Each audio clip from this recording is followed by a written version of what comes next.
Hi. In the last video, I worked on the Control ROM Control Circuit and built that into the emulator. I did some high-level debugging and got it working, at least at the 50,000 foot view.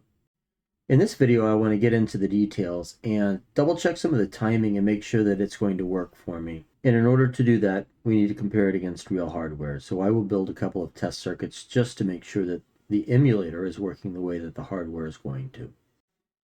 Time permitting, I want to make sure that we get this converted into a schematic and then build the full circuit on Breadboard if I have time. Got a lot to do. Let's get into it. Hi, I'm Adam. I'm still building a 16-bit computer from scratch. I'm no expert here. I make lots of mistakes. So many mistakes I've actually had to reboot my computer build.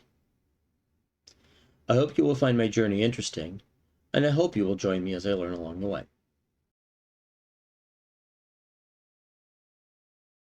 Okay, I want to start by looking at the bit counter, and let me see if I can illustrate my concern here.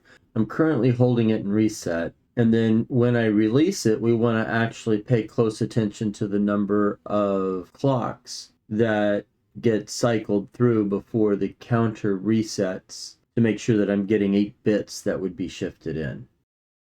So there's 1, 2, 3, 4, 5, 6, 7, reset, 1, 2, 3, 4, 5, 6, 7, reset. Okay, so I'm only getting 7 bits. I need to be getting 8. So my concern about the number of bits is actually valid, and I really do need to change the value that is being loaded on reset in order to make sure that I'm getting the correct number of bits shifted into that shift register. Okay, don't trust my ability to count? That's okay, neither do I. So what I've done is I still have the debug enable code in here, and so I've got for my bits counter, my debug flag turned on, if you will. And then when I am down counting, I now have an output which will, after decrementing, output the current count. And so I should be able to then see in my screen down here exactly what those counts look like. And so moving this up out of the way or off to the left, let's do it this way.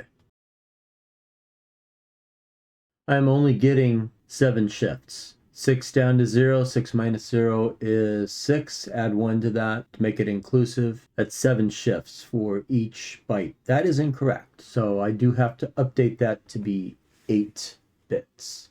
Okay, I know what you're thinking. You're thinking, Adam, you said you couldn't tell the difference between a problem with your emulator and a problem with your design. Well, you're absolutely right, and that's why I've got a 74LS193 here. This is one of the LS versions of the counter IC that I'm using. So what I want to do is I want to use that along with the manual step clock here and walk through this and see if I actually have a problem with my design or a problem with my emulator code. So I should be able to duplicate, if everything is working correctly, the 7 bits that would get loaded here. So let me get this wired up. Bit D, which is the most significant bit, gets tied low. Bit C, which is the next one down, gets tied high. Bit B also gets tied high. And then bit A is tied high, so that I'm loading the value 7. Clear is going to get tied to my reset signal, which I'm going to bring up here. My clock is going to be with the down counter. That's on pin 4. And then my borrow out is tied to load. Finally, my 4 outputs get tied to the LEDs. So QA is on pin 3. QB is on pin 2, QC is on pin 6, and then QD is on pin 7. So if I reset, it now loads 7. Now clock is high, so if that's going up, not down. That's not a good thing. So Oh, gotta tie my up counter high. Alright, let's reset, try again. So there's 1, 2, 3, 4, 5, 6, 7, and then 1, 2, 3, 4, 5, 6, 7. It's exactly the same behavior I have in the emulator, so this is a good thing. It tells me that I need to change this load value instead of 7 to be 8. Reset and load that. 1, 2, 3, 4, 5, 6, 7, 8. Reset. 1, 2, 3, 4, 5, 6, 7, 8. Let's make that change in code. Okay, here we are, the counter for the number of bits. And right now I've got that set to low, high, high, high. And I really need to set that to be high, low, and then low and low. Let's run that and give that a shot. And I'll hold this and reset for a moment. 1, 2, 3, 4, 5, 6, 7, 8. 1, 2, 3, 4, 5, 6, 7, 8. Perfect. Okay, the next order of business is going to be to validate this address to make sure that I'm getting all 32K bytes of data loaded, plus the 3 extra bytes I need to send the command. Now, I'm not going to sit here and count each LED as it increments to make sure that I get the right number. For that, I'm going to spend some time writing some specific debug code for this so the program can do the counting for me. So most of that is going to be here in the header. It's just going to be a matter of counting the number of clock cycles and the number of times a different address is asserted out onto the bus. And then I will have to tie that up with the wire up here. I'll do that real quick and I'll come back and I'll walk you through it.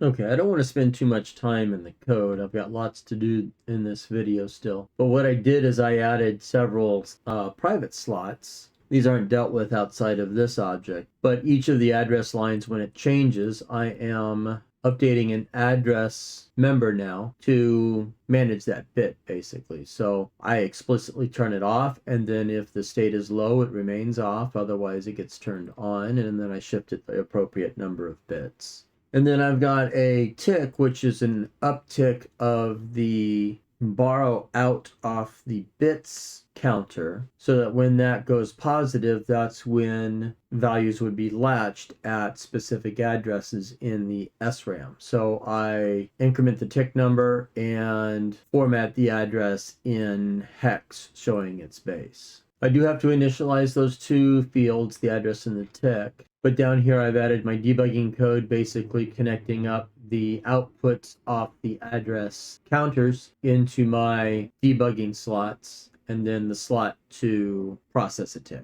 Let's run this and see how it goes. Now, while this is running, one of the questions I have is, what's going to happen at the end? Am I going to get an uptick at address 0 again as things loop back around? It's entirely likely. Or is it going to stop at 7FFF, which is the end of memory space? I'm not sure what's going to happen here, but I will say that I do believe that even if it does latch again at address 0, both the serial EEPROM and the RAM should have looped around properly, so it won't hurt to latch the same value a second time. Okay, let's take a look at the output here. 32K is 32,768. I needed 3 additional bytes in order to pass off the command and the starting address. So that takes me to 32,771.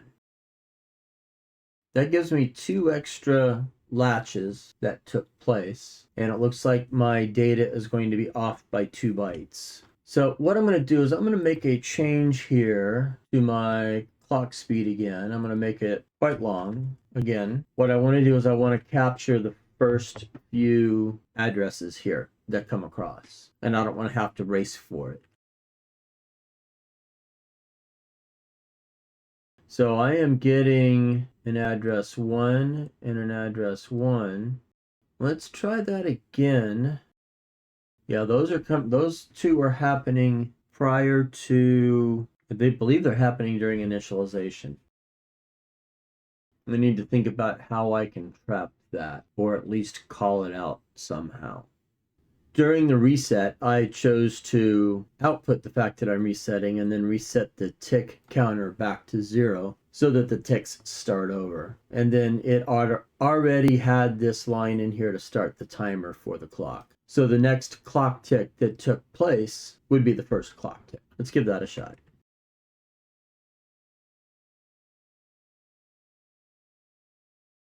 And then the first latch happens, well, it's really the command, is at counter 7FFD. And then 7FFF. Now, the next tick will roll over to address 0, and that should be the first byte that's latched. And that's exactly right. Okay, let me speed this back up again, rerun it, and let's see where we end up at the end of all of this counting.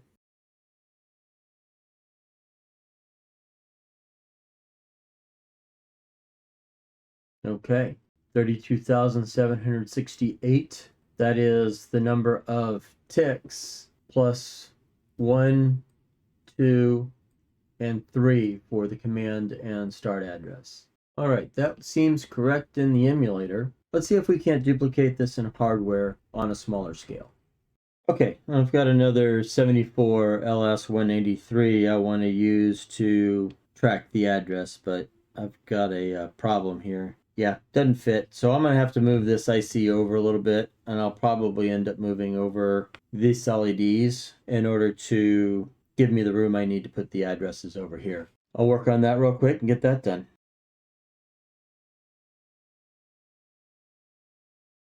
That's still working just fine. So here I will add in the other 74 LS193, and then I will add in the LEDs associated with that.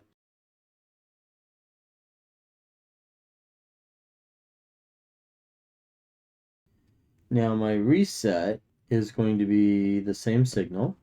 My borrow over here, which is buried in here, is going to be my up counter. Up counter is pin 5. My down counter is tied high. Next up is my load value, and the most significant bit, I want that to be high. Bit C, high. Bit B, I'm going to set B to be low. And then bit A, I will set to be high as well. Now I tied that to clear. I actually want that tied to load. I'm trying to think my way through this because load needs to be inverted. And so load is here, and that needs to come from that pin, which is of the set reset latch. So that then means that clear needs to be tied low.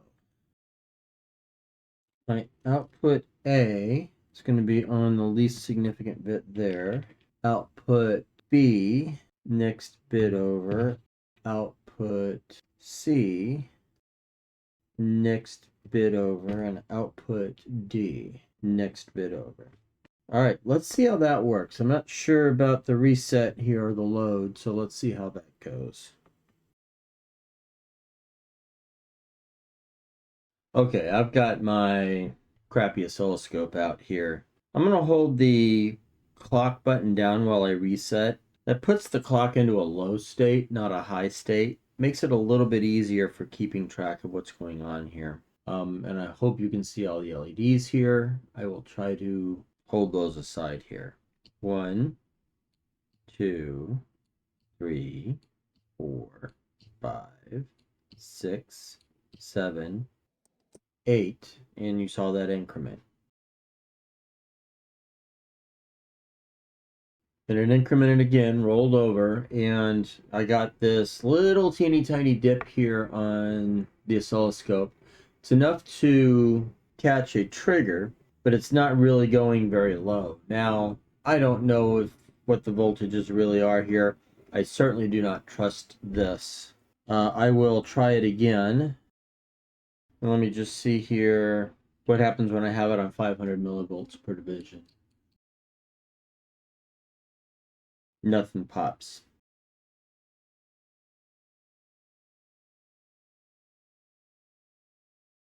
It's dropping about half a volt, it says, but again, I don't trust this oscilloscope, and I have nothing better. So I believe the timing is good here, though. And so I'm going to set this up, and we will make an attempt to commit this to schematic. And time permitting, we'll commit it to an actual breadboard. Let me get this mess cleaned up. So I've created the basis for the schematic for the Control ROM Control Module. I have gone through and made sure that my library contains all the different components that I'm going to be using. And the first thing to do here is to drop all of these components onto the schematic. And for that, I'm using the header file, which has quite literally a list of all the different components that I've used. Okay, those are the components, and I've also included the LEDs and, of course, the resistors associated with that. I do want to be able to put in my own oscillator for this. That way I can find the right oscillator, crystal oscillator for it. But I am going to do that with pins, not with, or pin headers, I should say, not with actually soldering in the oscillator. So I will come back to that here. Let me just get an oscillator on here. I'm just going to stick it over here just to remind me. Next up is the pin headers I need, and those are going to be for handling all the signals coming and going to and from the board here. So here's a 1x10. I'm going to use that for control signals coming and going. Here we've got power, and I'm going to do multiple powers. Now I also need the address to go off this module, which is going to go to each of the individual EEPROM Control ROM modules. But I want another one of those because I think I'm going to use the address as well for copying the program ROM into RAM. And I want to be able to use this same address. I don't want to have to duplicate this circuit twice. So I'm calculating address. I may as well go ahead and use that in order to pass that data along to the program ROM if I do end up using that. I also have an input of the actual instruction coming off the instruction register. So again, that'll be 15 bits. I'm going to go ahead and put a 16-bit header on there for that. Now the key is to start hooking this all up. And for that, I've got the actual source code to how I have this put together. And I'm just going to go down and pedantically check my source and connect the wires up here. The first thing to tackle is to label all the signals coming into the module and going out of the module. Make sure I get power and ground as well, and the address buses.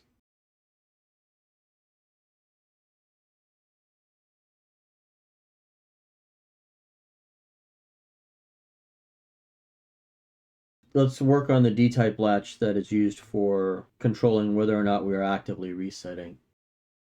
Next is the set reset latch, which is going to control whether or not we are copying data from ROM to RAM. Next, I'll tackle the AND gates for shaping several of the signals.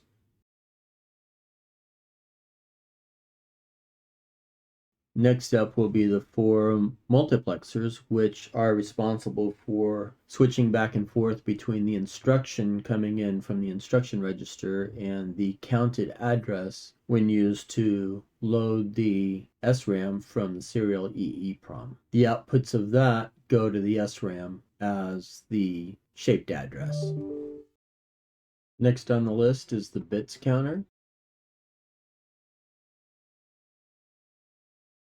After the bits counter, let's take care of the 4 counters for the address.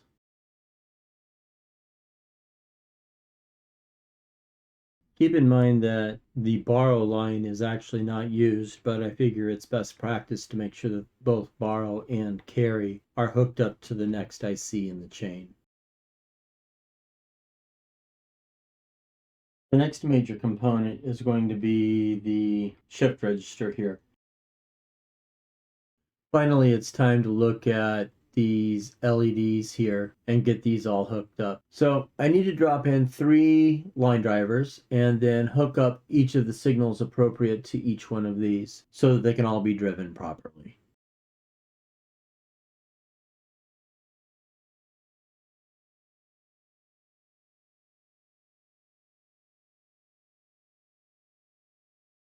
Okay, second to last here is going to be some of the cleanup. I have several unused gates that need to be tied to either VCC or ground. I'll get those taken care of. And then I've got several of the multi-part ICs like AND gates and the like that require independent power and ground, plus I need decoupling for each of the ICs.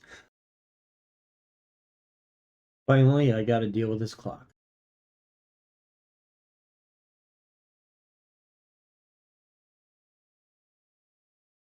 Okay, now just for the record, I want to do a design rules or electrical rules check, excuse me, and make sure that I don't have any problem. And I need to turn that off. Ignore spice model issue. Okay, let's do that again. Okay, so yes. U1 pin 2, not driven by any output pins. Let's take a look at that first. I have a reset signal coming in, and I'm using an internal reset and inverted reset in multiple locations. And I never actually set that up. Now in code, I wrote this on process reset. So this is the global reset signal coming in. And I actually turned around and did an inversion here that I never should have done. I should have put that through a NAND gate to perform my inversion for me. So I've got to clean up here and I've got to clean up in the schematic. Let's start with the code. Here's the NAND gate. I will use gate 3 for this.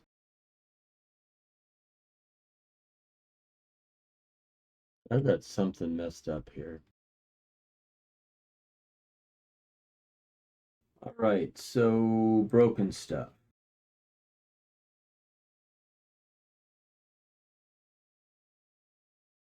Okay, let's try that, see if that built. Good. Will it run? That looks correct, and it is handling the reset properly still.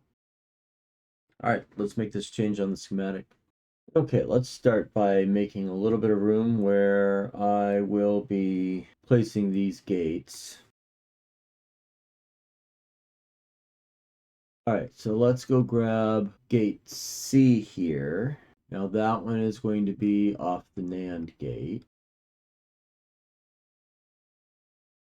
There's going to be an input here.